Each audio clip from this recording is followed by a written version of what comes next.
Good morning.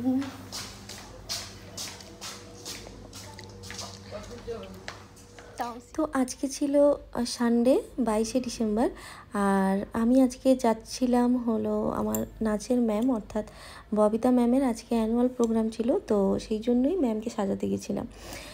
তো ম্যামের যেহেতু টাইম ছিল 10টা, তো তাই সকাল সকাল 9:45 নাগাদ আমি বাড়ি থেকে বেরিয়ে পড়েছিলাম। বিগত দুদিন ধরে বেশ কীরকম একটা বাজে ওয়েদার ছিল, তো দুদিন বাদে একটু রোদের মুখ দেখে বেশ ভালো লাগছিল, ঝলমল করছিল চারিদিকটা।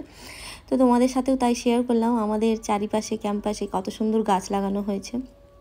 আর আমি এখানে এসে বাস স্ট্যান্ডে অনেকক্ষণ ওয়েট করার পরে বাস পেয়েছিলাম। তো যাই হোক, এই করতে করতে আমি ম্যামের কাছে পৌঁছতে প্রায় আমার 10টা বেজেই গেছিলো।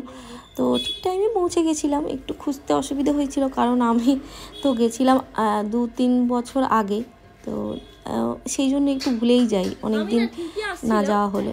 তো কথা বলতে বলতে যাই হোক পৌঁছে গেছিলাম। গিয়ে তো ম্যাম মোটামুটি আমার জন্য রেডিই ছিলেন, আর তারপরে আমি একটু ওয়েট করছি। আর হ্যাঁ, ম্যামের কিন্তু দাবি একটাই ছিল যে আমাকে বারবার করে বলেছিল, দেবিকা আমাকে কিন্তু চেঞ্জ করে দিস না প্লিজ। দেখো ম্যামকে কেমন লাগছে, কারণ ম্যামের বিকেল 5টায় প্রোগ্রাম আর ম্যাম সাজতে বসেছিল 10টায়। তো ম্যাম বলছিল হ্যাঁ রে, 12:30 থেকে আসলে মেকআপ ম্যান চলে আসবে, নাচের যত মানে ম্যামের অনেক ব্যাচ, তো সকলে সাজবে, তাদের দেখাশোনা করা, কি ড্রেস হবে কি মেকআপ হবে, তো সেই জন্যই একটু তাড়াতাড়ি ম্যাম রেডি হয়ে নিয়েছিল। যাই হোক, এই ছিল আমার আজকের কাজ। কেমন হয়েছে সবাই জানিও, আশা করি সবার ভালো লাগবে। যদি ভালো লাগে অবশ্যই একটা কমেন্টের মাধ্যমে জানিও, আর ভালো লাগলে অবশ্যই লাইক করে দিও। টাটা।